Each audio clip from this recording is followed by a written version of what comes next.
cas de Kylian Mbappé qui ne souhaite pas prolonger son contrat avec le Paris Saint-Germain. Ce qui fait que dans ce cas-là précis, soit Mbappé est vendu cet été, soit on prend le risque, comme la saison dernière, de le garder, d'essayer de le faire prolonger toute l'année, mais s'il ne prolonge pas, il part gratuitement.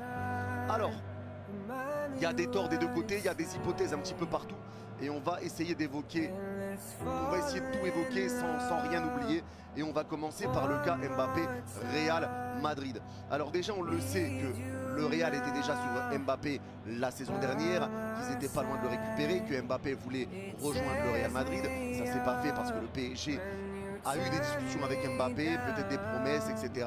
Question d'argent, je ne sais pas, mais bref, il y a eu des discussions qui ont été faites entre le club et le joueur.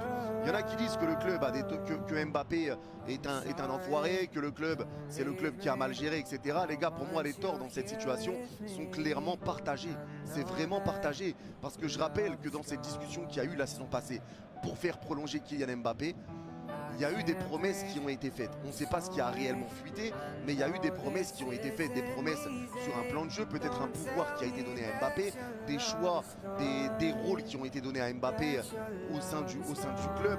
Et je ne parle pas non plus de directeur, etc., mais un rôle important qui a été donné peut-être au sein du vestiaire. Et ça, le club, selon les dires, n'aurait pas respecté certains de ses engagements, comme par exemple construire une équipe compétitive pour aller remporter des trophées, etc. Maintenant, Mbappé ne peut pas dire que le club est responsable uniquement de tout ça. C'est Mbappé qui a choisi de mettre Luis Campos avec lui. C'est Mbappé qui l'a choisi. Donc à un moment, il y a des échecs, et les échecs, ça a été fait ensemble. Il ne faut pas non plus dire que c'est seulement de la faute du club, c'est seulement de la faute de Kylian. Il y a des échecs qui ont été faits, c'est une réalité, mais ce n'est pas uniquement tel ou tel joueur qui est responsable de ces échecs-là.